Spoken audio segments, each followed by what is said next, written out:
My mom is the female lead of a coddled wife novel, and I'm the child my dad's had to make her completely submit. The first time I saw my mom, she was being held in Dad Goo's arms as he fed her medicine, her cheeks flushed and tears brimming in her eyes. The last time I saw my mom, she was as thin as a skeleton, climbing up from the basement leaving bloody footprints with every step. Zio, run. They're going to raise the next coddled wife. I supported my mom with one hand, and with the other, I deftly flicked open my butterfly knife. Don't be afraid, Mom. They're going to hell. I was born into a twisted family. I have 3 dads, and every one of them loves my mom dearly. They call her baby, dress her in princess gowns. There are over 30 servants in the house, each one assigned to take care of my mom's daily needs. My mom's jewelry could buy an entire city. Everyone thinks she's lucky, says she's the happiest woman in the world. But no one loves me. Not even a single servant will look me in the eye.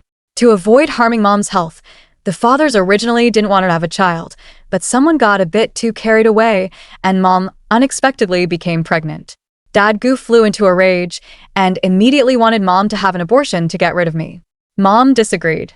She pressed a dinner knife against her chest, saying if they wouldn't let her keep this child, she would die too. The fathers ran around in a panic. It was Dad Xie who said with a half-smile, "If we let her keep this child, the baby will be more obedient, right?" Things they used to dislike, now they would have to cooperate. Their eyes lit up like wild beasts, and consensus was reached in an instant. They didn't want my life, nor were they deterred by Mom's threat to die. They wanted to taste what it was like with a pregnant woman. Before I was 5, I had a nanny who loved me dearly. She would pick me up from kindergarten and stay up all night when I had a fever. She would cover my ears when the fathers said strange things, hugging me with tears of pity. The day before she disappeared, I cautiously asked her, "Can I call you Mom?" She paused, then looked at me gently, with a depth in her eyes that I couldn't comprehend. "Miss, I am not your mother." The next day, Father dismissed her. The most important person in my life vanished without even a goodbye. It was only much later that I learned the reason. That day, Mother overheard what I said. She didn't tell anyone, but secretly cried for a long time. She had a special constitution and couldn't control her tears. When the fathers discovered her sorrow, they reviewed the entire estate's surveillance footage and found the reason. After resolving the issue, from then on, none of the servants in the house would actively approach me. Their task, aside from keeping me alive, was to do nothing beyond that. Getting close to others would make Mother sad, so I had to be alone and isolated. 3 months later, I met my mother. It was the first time I had seen her in my memory. Little me was so shocked that I couldn't speak. Shocked that my mother was so beautiful as a celestial fairy, every strand of her hair breathtakingly stunning. Shocked that she was being held in Uncle Goo's arms, her gaze dazed, curled up like a child drinking medicine. At that time, I didn't understand the awkwardness of the scene, but I felt inexplicably uncomfortable. I couldn't even bring myself to call her Mom, despite the maid's repeated hints. It wasn't until her expression gradually cleared that she opened her mouth wide, looked at me in astonishment, and cried out, "Zio!" Her face instantly flushed. She hastily covered herself and pushed Uncle Gu away. As soon as her feet touched the ground, tears fell from her eyes. "My child, Zio," she murmured, her hands trembling slightly as she stroked my hair. Her whole being seemed engulfed in endless oppression and pain. Uncle Gu approached unhurriedly, chivalrously helping Mom up. "All right, you've seen the child. Stop being difficult." Crystalline tears still clinging to her face, she turned her eyes away from me with a numb look. I heard her say slowly, "Seeing Zio just makes me sad involuntarily. Minzhou, can we send her to boarding school?" Father Gu hugged her in his arms and said dotingly, "Okay, whatever you say, my good girl." Before I was taken away by the servants, Mother, having been granted permission, came over and hugged me. Her scalding tears fell into my collar. I heard her say, very softly, "Zio, I'm sorry." The scent on Mother was complex, a pleasant fragrance mixed with a hint of greasiness. I remembered that smell for a very, very long time. On the first day of elementary school, I saw a familiar figure from behind. The silhouette was almost exactly like Annie the nanny's.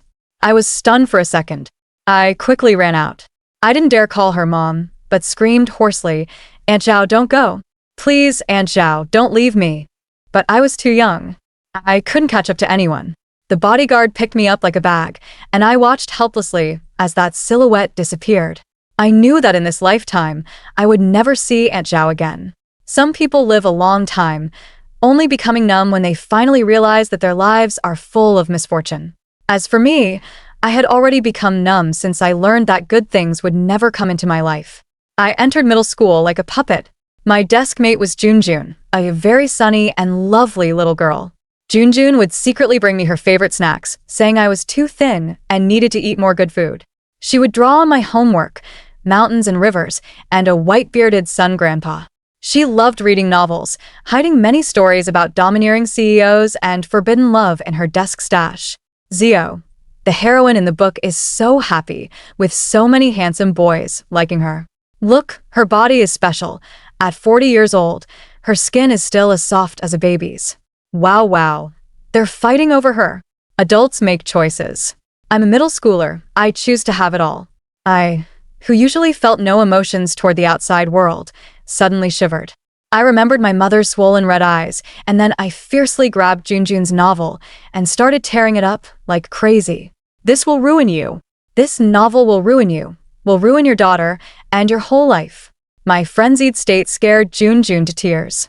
She sat on the chair and shouted that she never wanted to play with me again, while I looked at the mess on the floor and slowly suppressed my unease.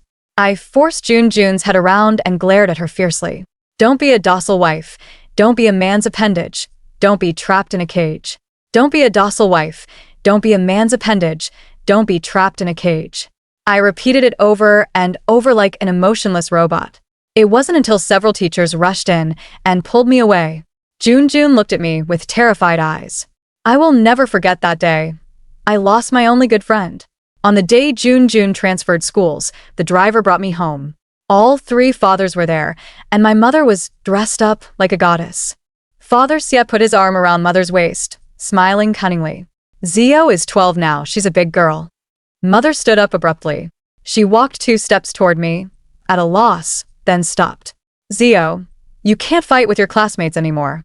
I'll let it go this time, but next time, I'll have to punish you.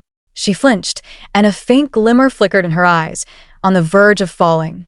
Only then did I notice that today, my mother was unusually dressed in a high-necked, long-sleeved outfit. On the part of her neck accidentally exposed, there were faint strangulation marks. I looked up, meeting her eyes directly for the first time like this. Mom, did you read a lot of those submissive wife novels and forced love stories when you were young? All these years, she had never gone out alone. Even every meal was arranged by the fathers. You like. I didn't finish the sentence. Father Goose strode over fiercely, covered my mouth, and tucked me under his arm. Mu-He, Zio, is starting to rebel. You take charge of teaching her. That day, I heard my mother scream for the first time. She lost control and ran toward me, only to be brutally restrained by the man. Out of the corner of my eye, I saw a fierce hatred burst forth from her eyes, which had been as lifeless as stagnant water all day. I watched her kick and bite with all her strength until she was finally pinned down on the sofa by Xie Qinghui, who stripped her clothes off. I heard his deliberately raised voice. Baby, you're not being good. You need to be disciplined too. Mom's body was covered in bruises on her wrists, neck, and thighs, pink marks that hadn't yet faded. Fear and numbness intertwined, creeping up on me bit by bit. I didn't struggle. My head and hands hung limply, and I was brought upstairs by Mu-He like a dead person. I thought grotesquely, the character, he means clean and vast. Giving him such a name is truly sickening. Among the 3 men, Mu-He was the most gloomy and bizarre. He enjoyed watching Mom's pride crumble inch by inch in his grasp, and he loved using all kinds of torture to make her cry. His favorite was to see a spirited woman become docile and obedient under his training, conforming to his will. He threw me onto the big bed, then stood at the head of the bed, staring at me fiercely. Xiaoyu, I remember you were very obedient as a child. I slowly climbed up, looking at him with utter contempt. Don't talk bullshit. You never saw me as a child. He didn't say a word, just opened the drawer and carefully selected something from inside. After the punishment, Dad, can you give me some money? All my classmates have money to buy the things they like, but I don't. Mu-He turned back. A smile he thought was charming tugged at the corner of his mouth. So, Xiaoyu wants attention, is that it? In a man's eyes, the easiest forms for a woman to be understood are beauty, innocence, purity, vanity, and weakness. They prefer to pick the terms most advantageous to them from countless descriptors, such as rebellious and lonely. I smiled too, curving my lips in the same way as his, and slowly extended both hands. After Muhi left the room, he placed a black card on the bedside table. I waited quietly for the maid to come in. They looked at me with eyes mixed with contempt and disgust, as if I had done something unforgivable. Or perhaps they had been carefully selected as tools to shape me into an introverted, starved-for-love character. I wiped the tears from my face and let out a self-deprecating laugh. I was too compliant. My obedience and indifference made Muhi lose almost all interest, and he left without doing anything. With Muhi's feedback, in the days that followed, their attention would not be on me. I went to several banks to withdraw money, all in cash. At night, I shaved off my long hair and wrapped my body tightly with strips of cloth. I went to the city's largest underground bare-knuckle boxing ring. On the noisy, bloody stage stood one ruthless desperado after another. I narrowed my eyes and carefully observed them, until someone appeared who made the blood in my veins instantly boil. It was a girl. She wasn't tall, rather petite, with healthy wheat-colored skin. But she was fierce. Almost every strike she made hit a vital point on her opponent. I was mesmerized by the scars layered on her bare arms, and I smiled. The girl's name was Jean Shuang. She had a buzz cut, and her palms and the backs of her hands were covered in thick calluses.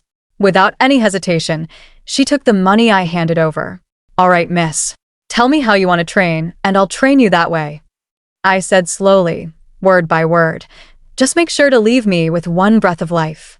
If I die, you won't get the rest of the money.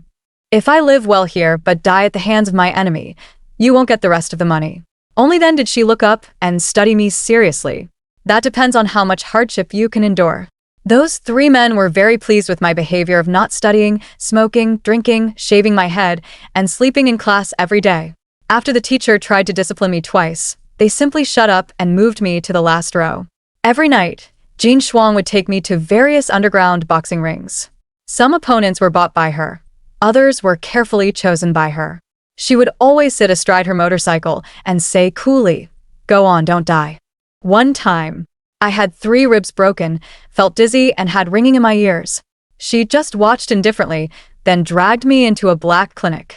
I don't know if I was really lucky or if I inherited my mother's rapid healing ability, but no matter how badly I was beaten, I never died. I lay on the dark operating table and smiled at Jean Shuang. "No need to run 10 kilometers tomorrow." She looked at me with a complex expression, layers of confusion in her eyes. "Miss, what grudge do you actually hold?" I said, "The grudge of having my right to be a person soon taken away."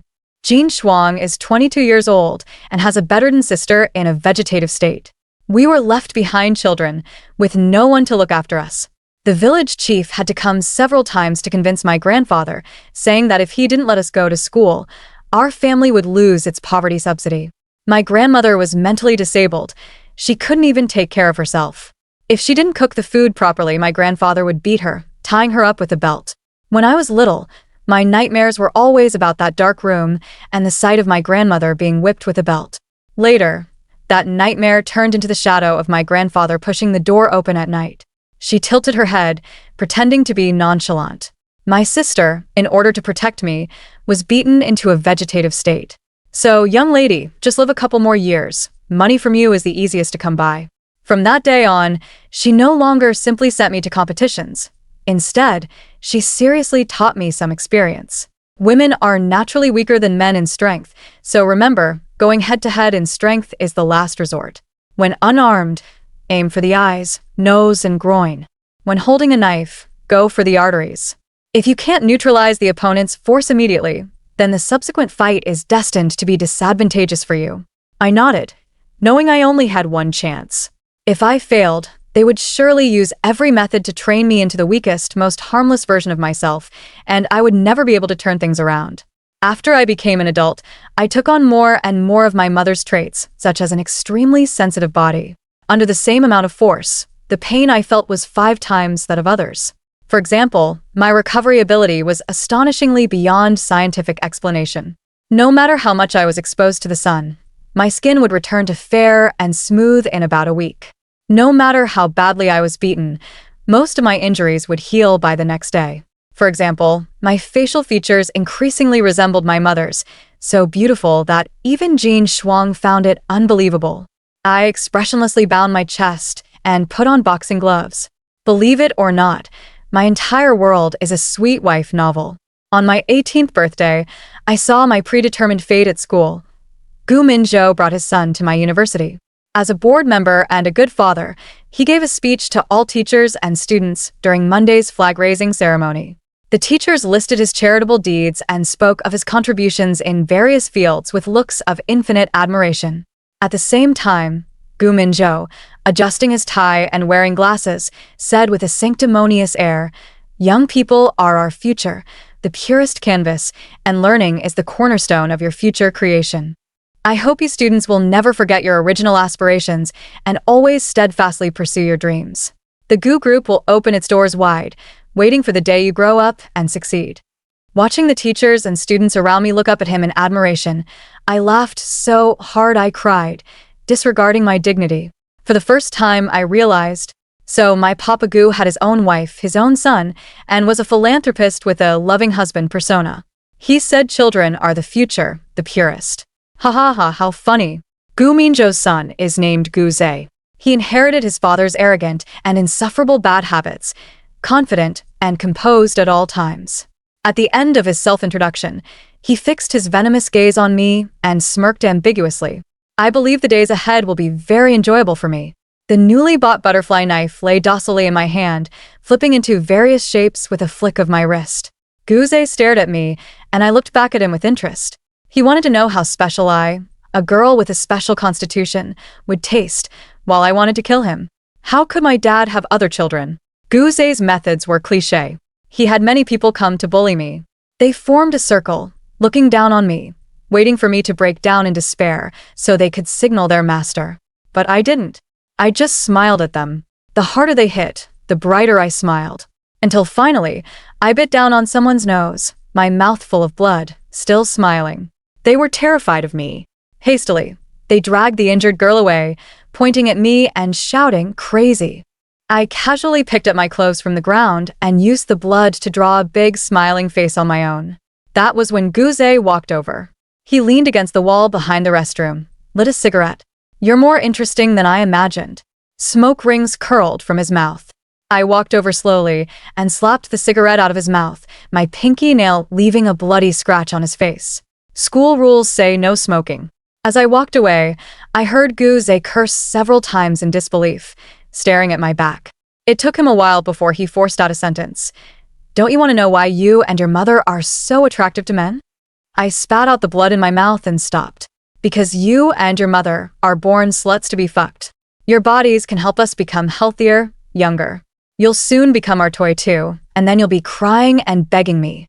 He came over, close to me, and slowly whispered these words in my ear in a tone full of contempt and insult. I used almost all my strength to control myself. The pain from being bullied earlier was gone, replaced by an endless surge of anger rushing to my heart and head. Gu Zhe looked at me and chuckled to himself. "Isn't it good to become a kept woman of us upperclassmen? Go back and ask your mom. Doesn't she enjoy it? No worries about food and drink, luxury bags you can buy as you please, no matter what grade of jewelry, as long as you like it, I can just bid for it directly. You'll live a life that many people can't even imagine in their lifetime, shall you? You still haven't tasted hardship. If you were like your mom, a lower-class person crawling out of the slums, you'd know how good we are."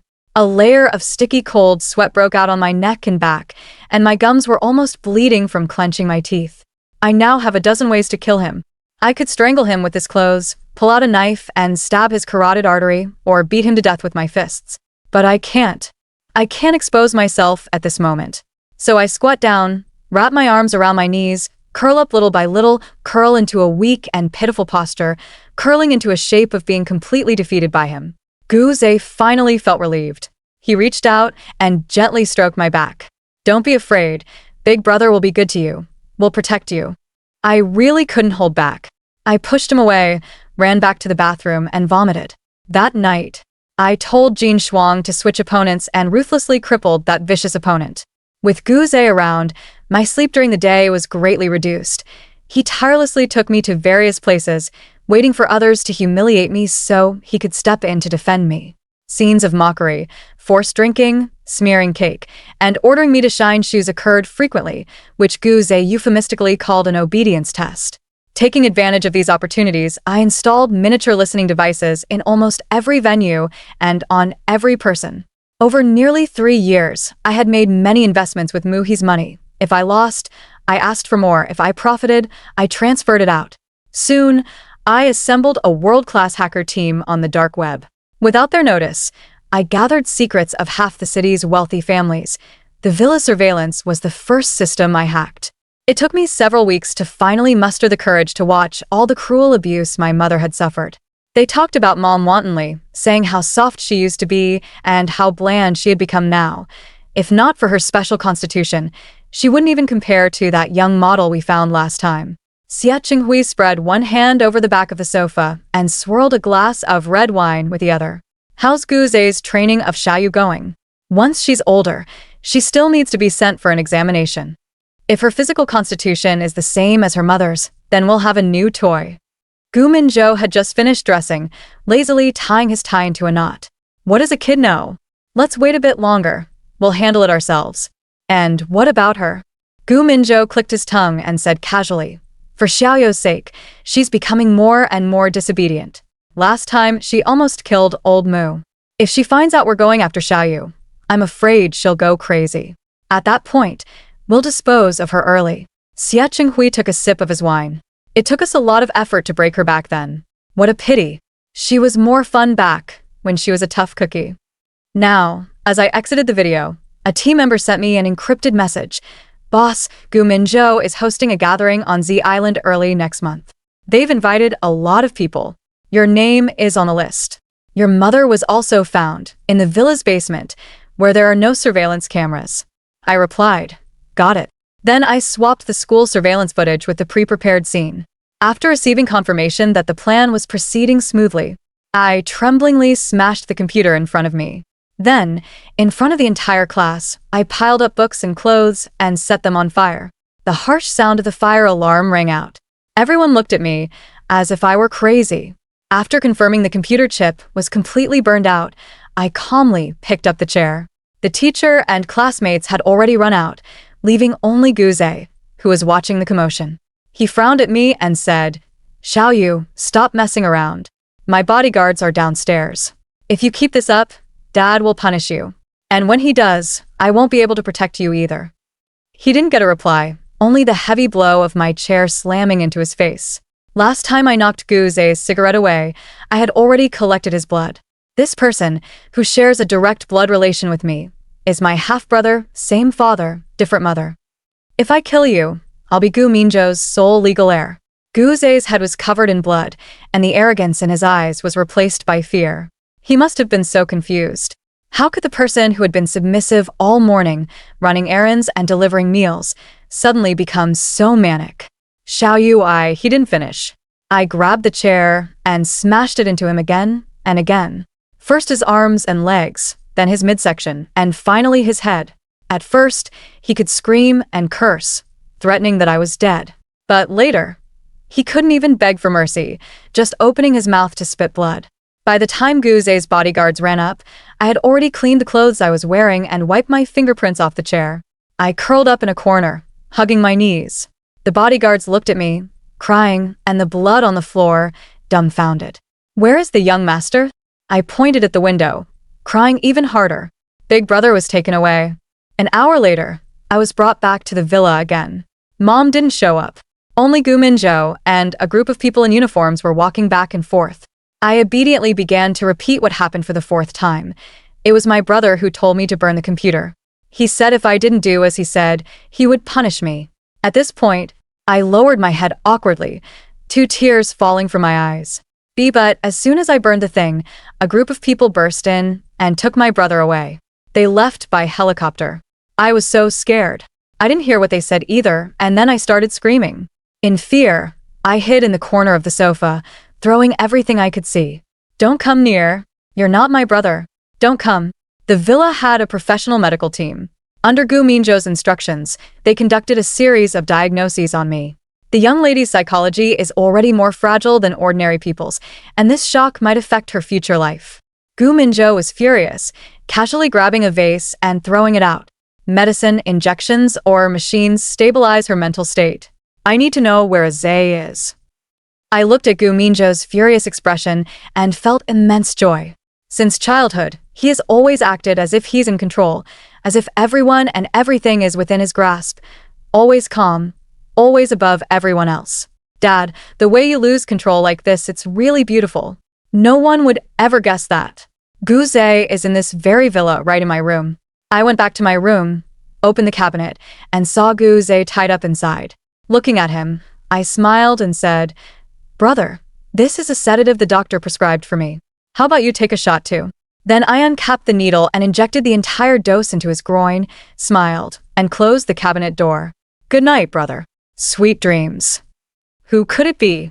Gu Minzhou paced frantically in the study, lighting one cigarette after another, anxiously pouring himself a drink. It could be the Xie family or the Mu family. Everyone in the business world is a suspect. The only one he never considered was me, his daughter, who has been starved of love since childhood, seemingly harmless, and by now, scared, witless, and mentally unhinged. For a whole month, Gu Minzhou locked himself in his study, seeking out experts from all over the country. He had no idea how many cities he had stirred up, yet all his efforts came to nothing.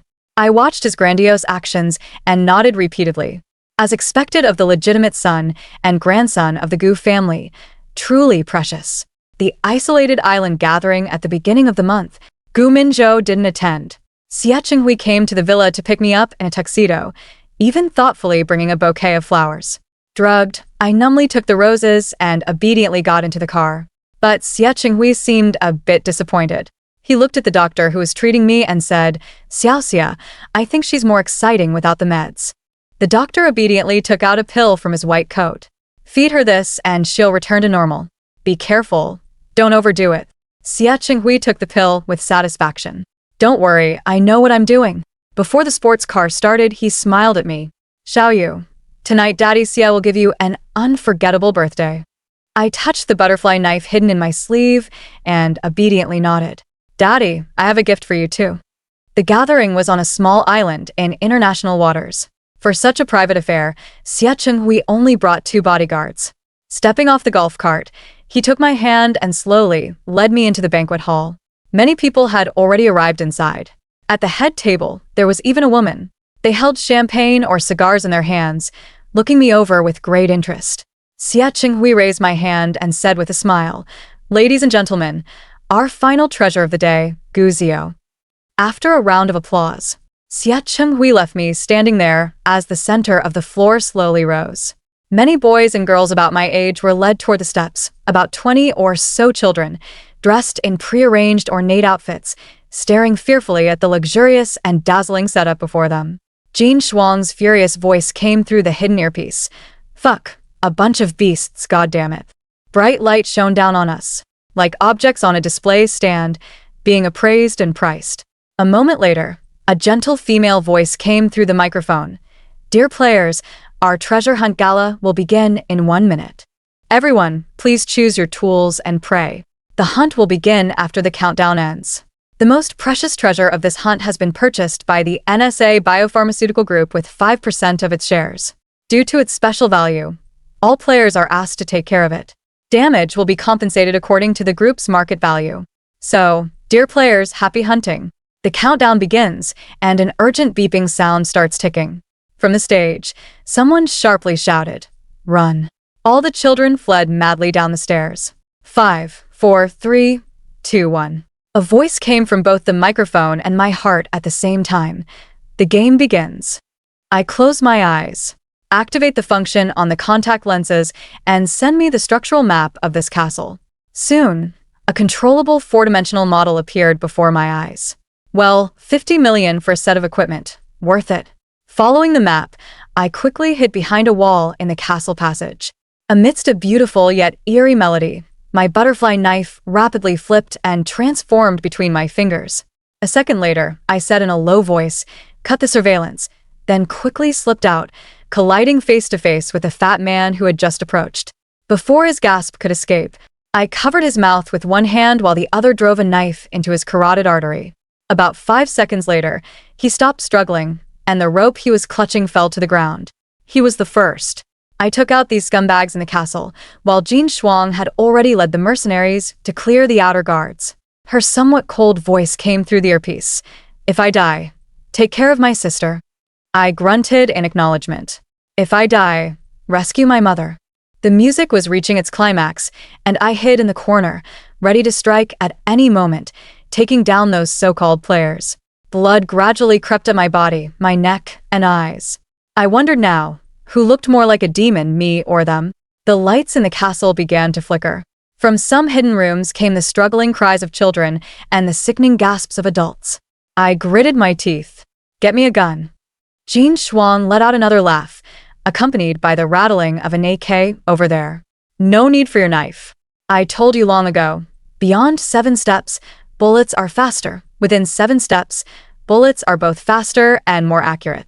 With 2 thuds, she swiftly swapped in a new magazine. "East of the castle's underground, there's an armory. Along the way, I saved as many children as I could, telling them to hide and stay quiet." "Sister, are you a superhero?" a little girl asked me, her bright eyes filled with fear and confusion. I pointed her in a direction and placed a butterfly knife in her hand. "Stick it into the bad guy's eye. You only have one chance. Don't be afraid. Keep your hand steady. Be quick." In the tunnel, I took out 6 bodyguards and successfully grabbed a shotgun, 2 pistols, and a Gatling gun. Oh, and I hung a row of grenades, really heavy. I began to appreciate Jean Shuang making me run with weights every day. The effort wasn't wasted. Just as I walked out of the armory, I ran into Xie Qinghui and Mu He. They must have realized something was wrong and came down to grab guns. I smiled. They were crushed. "Xiao Yu." Xie Qinghui barely recognized me from my bloodless clothes, then stumbled back 2 steps. "These things are very dangerous, Xiao Yu. Give them to Daddy first." I nodded, took out the pistol, and shot each of them twice in the kneecaps, as if I didn't realize how ruthless I was being. The 2 of them started cursing me, wailing, "Damn it, Guzio, are you crazy?" Mu He quickly regained consciousness. Dragging his leg, he crawled toward me. "Xiao Yu, I'm your dad. Dad will take you out.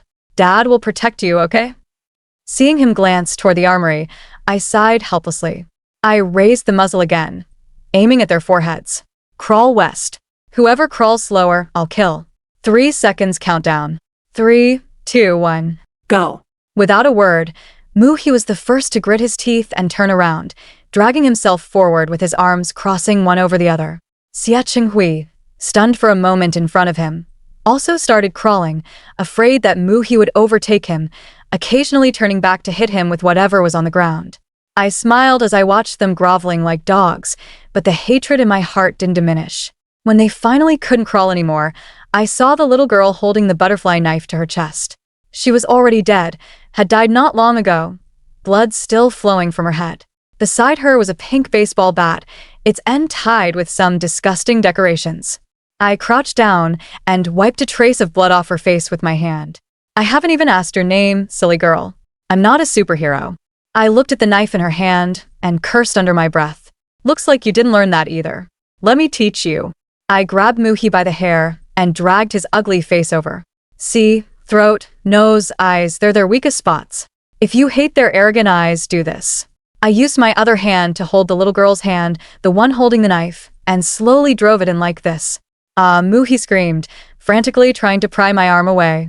It hurt a little, so I pulled the knife out of his eye. I swiftly slashed his tendons and sinews. Perhaps my blood-soaked appearance terrified Xie Qinghui. His eyes widened, and he even forgot to flee. I slowly approached him. "Now I understand. When you tied Mother to the bed and humiliated her, did you feel the same thrill? It seems I truly carry your bloodline. Torturing you, I find it so exhilarating." Ignoring Jean Shuang's shouts calling me a monster, I stabbed Mu He in the lower body, then quickly rose. Tearing a piece of my skirt, I covered the little girl's eyes. You can't watch this part. Using a gun is much simpler.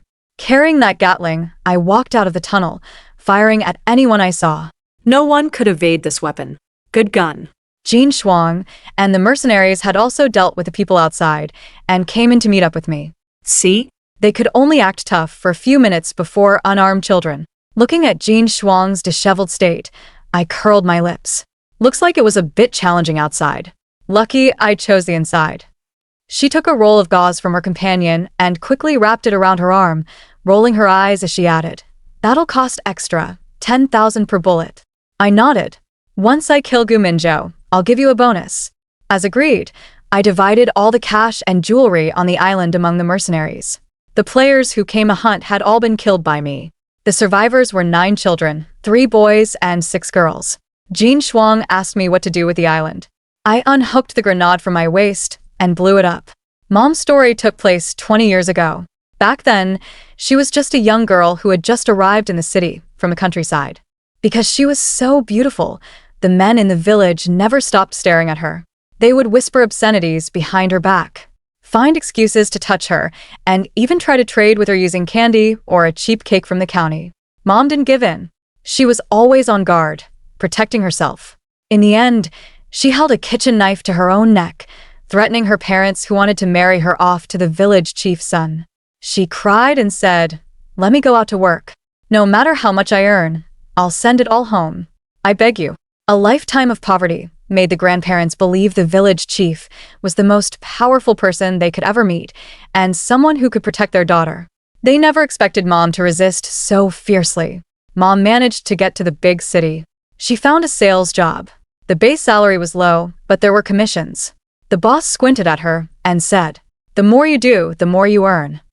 At that time, she was delighted at how smoothly things went in this unfamiliar place, not noticing the boss's lecherous look. Mom said that spreading slutty rumors is the best way to destroy a woman. Without doing anything wrong, she would be labeled a mistress or a gold digger. She was ostracized and oppressed. She lived in a rental apartment less than 5 square meters, eating with tears every day, until she met Gu Minzhou, that radiant man. A very cliché plot. During an out-of-town training session, the boss tried to drag Mom into a hotel room. As she fled in panic, she bumped into Gu Minzhou, a man so gentlemanly and handsome, bursting like brilliant sunshine into Mother's barren world. Mother lay in my arms, her withered limbs covered in needle marks, her bare feet stained with blood, and behind her was a long underground passage leading to her 18 years of sunless days. She smiled and told me, "Zio, this time, I succeeded in my resistance." I thrust this large needle into Gu Minzhou's eye. I finally climbed out. Mother said at the beginning, she was like someone who fell into a fairy tale, each day so dreamlike, every detail so real. But later she discovered that fairy tales are the most terrifying. The prince kisses the princess's corpse awake, the king and the sleeping beauty have 2 children, a maiden falls in love with a beast in an abandoned manor. And the night Gu Minzhou discovered the genetic secret hidden in her. When Mother's most magnificent, unrealistic dream came true, she became the meal on the plate in that scenario, the caged pet, my daughter. I'm sorry. Mom was too scared and lonely, so I selfishly wanted to give birth to you. I thought you were his biological daughter, and that he would be good to you. This time, Mom didn't cry. All the vitality in her body was withering away bit by bit, and her eyes, usually brimming with tears, were filled with endless pain and confusion. Our genes are different from normal people. Our telomeres are a bit longer than average, so our self-healing ability is faster, and even aging is very slow. At first, Gu Minzhou racked his brains and only found one way to make himself energetic, so he began investing in biotech companies and consciously reaching out to world-class pharmaceutical groups. For profit, he shared Mom with the heirs of the Xia and Mu families, who used brainwashing and domestication to turn her into an obedient pet. Until a few years ago, they discovered that this telomere could be inherited with a small probability and could be extracted through blood. So they sold me to the SNA group in exchange for a world-class team to continue studying Mom's blood. When they confirmed that my constitution was the same as my mother's, they began to drain all her blood without regard for her life. Xiao Yu, run away. Don't let them find you. Don't become like Mommy. Those were the last words my mother said to me. Her arms fell silently, her eyes still open, as if she wanted to see the outside world one last time. I let out a turbid breath from my chest, then wiped the tears from my face. Mom, don't be afraid. They are all going to hell. I placed my mother in Jean Shuang's arms, then slowly walked down the stairs. The basement was filled with the smell of blood. All the bags that had stored my mother's blood were burst, and her blood was all over the floor. Gu Minzhou suddenly sprang out from behind the door and quickly jabbed the needle toward my eye. At the last moment, I grabbed his wrist with one hand, bringing his stabbing motion to a halt. It's just that I was afraid of having to pit my strength against a man. You don't know, during training, she treated me like I wasn't even human. On my thin arm, with a bit of force, the strong muscles beneath are clearly visible. I twisted his wrist back and dragged him up the stairs. Haven't you been looking for your son? I'll take you to see him. Gu Minzhou went mad. When he saw his son lying in the closet full of activated charcoal, he cried and laughed at the same time. His left eye had been stabbed blind. Now one side was shedding tears, the other blood. It was utterly absurd. I pressed down on his head. When I was sent to the island, my brother wasn't dead yet. I think he was always wondering, when will Dad come find me? After all, I'm inside the villa now, right above him. Will Dad ever come to his sister's room? When will Dad come to his sister's room? Such a pity. Not only did Dad never come, but even the maids never set foot in this room. Looking at Gu Zhe's horrific death in the closet, I smiled with satisfaction. Dad. Now transfer all your shares to me, and I'll let your wife go, okay? I took out my phone, opened a file, and said, "Look, your wife is pregnant again. Another boy. It doesn't matter if you don't agree. After all, even satellites can't detect this villa of ours. Dad, I'll always be with you." Gu Minzhou still transferred all his property to me. He was too weak. I didn't even use 5 of the torture devices in the basement. I didn't kill him. Instead, I handed him over to the mercenaries I'd worked with before. After all, he and I share blood ties, so the treatment had to be special. I turned my mother's ashes into a diamond pendant. That way, no matter where I go, I can carry her with me. Mom, I'm free now, just like the name you gave me. But I still don't know your name. I set up a foundation called Freedom. The 9 children I brought from the island were the initial team members. Every year, they fly to every corner of the world for one purpose: to teach the children there how to protect themselves and how not to be deceived. The most formidable among these children was a girl named Xiaofeng. She had been training in boxing with Jean Shuang for 3 years and had formed her own team dedicated to rescuing abducted women and children. She said with a smile, "Sister, I want to become a superhero just like you. I want to suddenly appear when someone is in despair and take them away." Amid Jean Shuang's hearty laughter, I fled in panic. Watch fewer sci-fi movies. What superhero? I'm just a girl after all. The end.